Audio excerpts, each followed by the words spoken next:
How's it going, everyone? Welcome to the channel. Today it's going to be a very enjoyable video to talk about, and it's rare I can say that because Nottingham Forest are absolutely massive, third in the Championship. Now, I don't want this video to be a jinx. Okay, I really don't. But I just had to talk about Forest in more detail because I do my vlogs, right? I talk about Forest all the time in those vlogs. Obviously, because I'm at the games, what do you expect? And then after the game, I do a load of summing up, and I've started saying, oh, I don't know what to say. Like, it's just expected now. I just feel like, well, no, actually, I do have a lot to say. I have a lot to say. But I don't actually know what I want to say. Is this making any sense? I don't know. I think you understand why, though, because it's just so strange as a Forest supporter to be in this situation, especially as a younger Forest supporter, because, you know, people like my dad, for instance, they've been there and done it before. They've seen Forest at the highest of highs. So it probably isn't too mental for someone like my dad or, you know, an older fan, but it would still be mad because we've waited 20 years for Forest to even get close to this position. And obviously we've come close a couple of times. Well, more than that, we got to the playoffs 3 times in the Championship and failed, but that was a long while ago now. It doesn't feel like it's going to go wrong, and that is a very, very strange situation for Forest fans to be in, because we are all so apprehensive about what might happen normally, but like I'm saying, we don't really feel that right now. You know, normally it's typical Forest, oh well, if we even get into a good situation, we'll blow it like we did a few years ago. We always do, but there's just something about this side. There's something about this side. And the main thing I want to talk about is, can we catch Bournemouth? I really think we can. And this is even more mental. I've never, ever had the confidence to say that top 2 is a possibility at any stage of any season until the last month. You know, like, I believe playoffs is possible since about Christmas, to be honest. Probably before that. Maybe round about when we beat Swansea 4-1 away from home. You know, roughly, that was in December.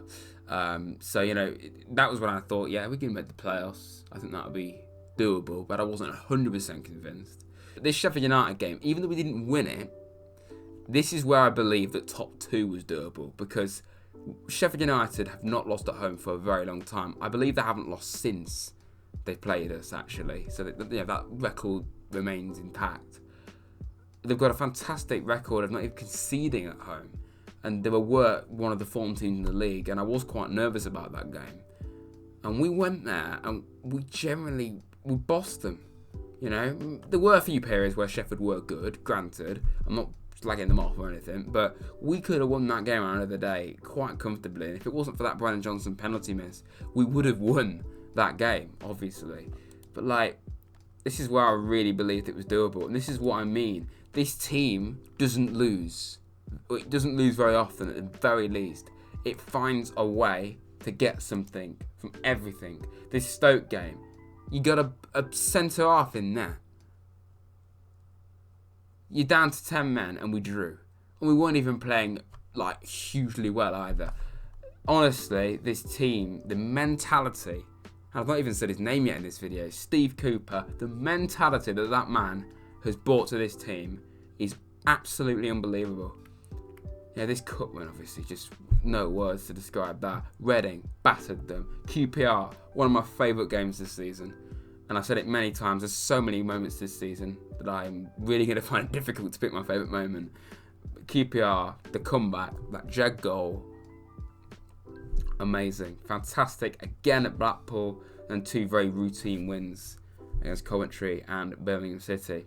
So looking at the running, obviously we've got Luton, West Brom, Peterborough, Fulham, which is obviously probably the hardest game left, Swansea, who are picking up, but you think we should get a win from that. This has the makings to be an absolute classic. Bournemouth away from home, second to last game of the season. It was never going to be the second to last game of the season, but Bournemouth made it because of a bit of a wind. And Hull, obviously, the final game of the season. So there's lots of away games to end the season, really. I am only really going to say the only game there that we could lose is Fulham. And even that, I think, isn't a certainty. Because I'm sorry, it may be a rarity, but Fulham literally lost to Coventry yesterday. Anyone can beat anyone. Let's just take a look at Bournemouth's running. And before we do, look at their form. Okay, so let's just go from here. They beat Stoke, lost to Preston. They drew with Peterborough. They beat Derby. They drew with Reading. That's Reading. They hammer Huddersfield, who are 4th, I believe. Yes, they are. Yes, 4th. Okay, that makes sense. Beat Bristol, getting back on track, and then lose to a very average West Brom, and they then have a goalless draw. So it's not the best, is it? It's not the most consistent. So bear in mind, Borough, they're also very inconsistent. Coventry, they just beat Fulham. Then Fulham, in fact, you probably would say they're going to lose that. Swansea, we've already mentioned, up and down. Blackburn, up and down. Forest, obviously, and Millwall having a really good end to the season overall. They have a much harder running, don't they? They really do. And when you look at this team that Forest have got right now, and this form that we're on, we have only lost one game in the league in 2022, and that was to Cardiff, which was a real off day for us and a rare off day for us. This is why you've got to believe. And you know, the mental part about it is we haven't been in this situation all season. We've not even been close to the top 2 until now, really. And people can say, well, isn't it a bit of a step too far? You know, are we out of a depth? No, we're not. No, we're not. Because we've been top 3 all season on form. And it's only Houghton ball that's cost us. You know, and that really is the only thing that's going to deny us getting top 2, in my opinion. Houghton ball. Those first 7 games, that is what's ultimately going to make or break whether we get the top 2 or not. And this is the thing I really want to make clear. If we don't get top 2, it's not the end of the world, okay? I prefer it because it would be amazing, and it would also, you know, avoid the agony of the playoffs. Regardless of whether you win it or not, it's very, you know, it's going to be very tense, isn't it? You don't want to go through that. This is the thing, though. If it's not top 2, it's the playoffs. And it is a different set of opponents, but it's the same kind of atmosphere.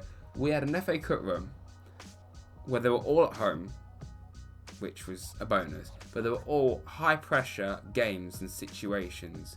We beat Arsenal, Leicester, convincingly both of them, particularly Leicester, beat a strong Huddersfield side, and then we take one of the best teams in the world right to the very end, just to score quite a dubious goal, really.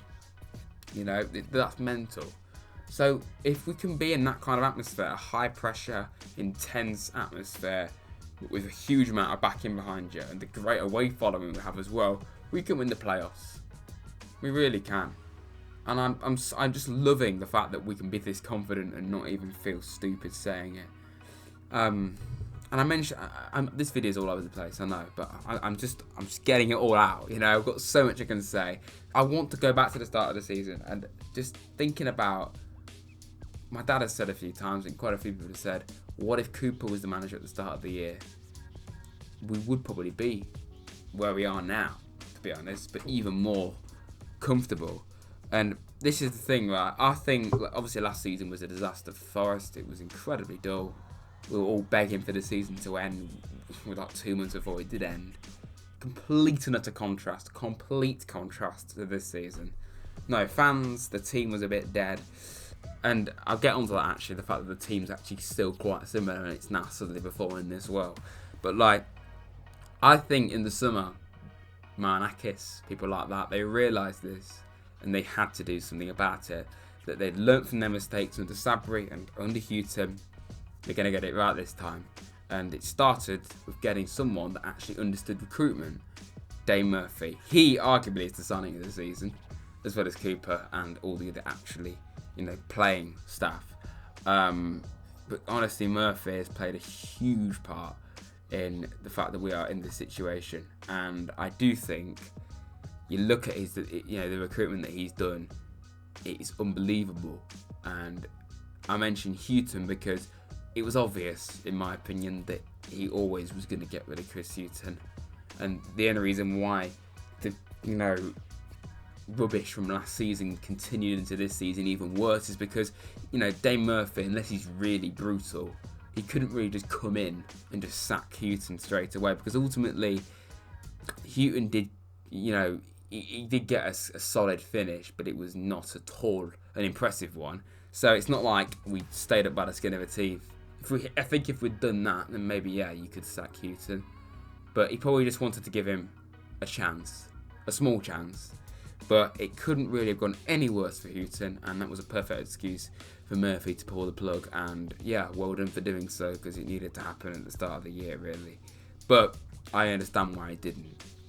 And ultimately, like I say, that probably is what's going to decipher whether we do go that one step further and pull off the top two or not. Because I don't know the exact position, you know, don't quote me or anything, but I know no team has been in the situation where we're in at the bottom of the table after the first 7 games and gone up automatically, or even gone up via the playoffs. So it is history right here, and without a doubt, my favourite season as a Forest supporter. So I just wanted to mention Dane Murphy. I felt he 100% deserved it. And I think just a few more things I want to mention, really. I mean, I could go on for a long time, but let's just talk about the fact that this team is so similar to the one that failed under Houghton, and that just makes you realise what on earth was wrong with Chris Houghton. How? He said you couldn't play attacking football with this side. He said Brennan Johnson was not ready for the Championship.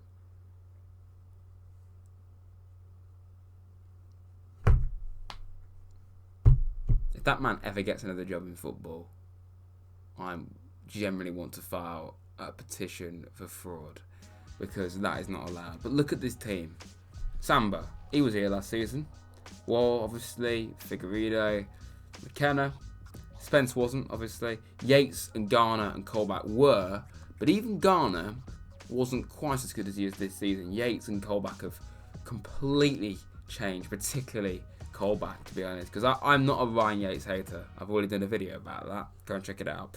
Zinchenko wasn't here, obviously. Davis wasn't. Johnson wasn't. So there's only 4 players in that starting 11, at least for this game, that weren't here. And you can add the likes of Steve Cook and Max Lowe, obviously. The bench. I mean, look at that bench. That is an unbelievable bench. Imagine not many teams in the Championship, when you're 2 up, can bring on Lewis Grabban, Sam Sturridge and Joe Lolly. That is phenomenal. And you got, you know, an exciting player like Alex Mighton, who arguably does need to be loaned out because he's not really getting the game time, is he? Cafu's really proven his worth recently, and even he can't get in the team at the moment. Horvath did great when Samba wasn't in the side, and it's quite harsh he's been dropped, but Samba deserves to be back in, really. Lorea's not even played, and then you got players like Hayder and Xander Silva that can't even get a look in, and they've not even done anything wrong. The whole club from start to finish, it's not just the first team, it's not just the management, it's not just the recruitment, it's the youth academy. The whole club is just running so incredibly well, and it's so strange for any club to be this perfect right now. And I'm not going to say it's 100% squeaky clean, because, you know, this is the start of the season when it was going wrong. People were calling for Marinakis to sell the club. Like, that's how toxic it got. And I think what we've realised now is Marinakis has just learned from his mistakes, and we're seeing what, you know, is actually happening when you got an amazing manager. That's an understatement. And, you know, what is he? Chief Executive Dane Murphy. So, you know, it just shows what happens when you've got the right people in charge. You can do absolute wonders. And, you know, the Youth Academy, Youth Cup final for the under-18s, that played really well against Chelsea. Some great players in there. I've actually thought about doing a separate video just about the Youth Academy. If you'd like to see that, then just let me know in the comments below. I could go into a bit more detail about who to look out for going forward. The one thing I want to say to end this video, which has been a very enjoyable one for me to record, is no matter what happens, I am so incredibly happy with how the season's gone. Like, honestly, I don't see a world in which we don't go up, because of how unbelievable we are. The mentality is just phenomenal, and the work rate, everything, Cooperable, just top notch. But even if we don't go up, for me, it's not a disaster at all. You know, even if we don't go up, I'm convinced will go up next season. And I'm not talking playoffs, I'm talking top 2. And if we were to go up, that is absolutely fantastic. And I generally think we would have a pretty good chance of surviving, to be honest. But that's a completely different subject. Obviously, we do have to mention one thing. If we, don't go up, will we keep the squad together? I think really promotion is vital if you want to keep the likes of Garner, Spence, and even the likes of Johnson and Wall, to be honest. Maybe Wall might stay because he's one of our own, and same for Johnson. But the likes of Jed and Garner, I think as much as they visibly love it at Forest, I don't see them staying. But if you have enjoyed this video, just a complete and utter waffle and just bigging up Forest to the max video, then please hit the like button, subscribe to the channel if you're new. If you've got to this stage of the video, comment below, quite simply, Cooper Ball. Comment below Cooper Ball to prove to me that you've watched all the video and enjoyed it, That'd be fantastic. Audience interaction.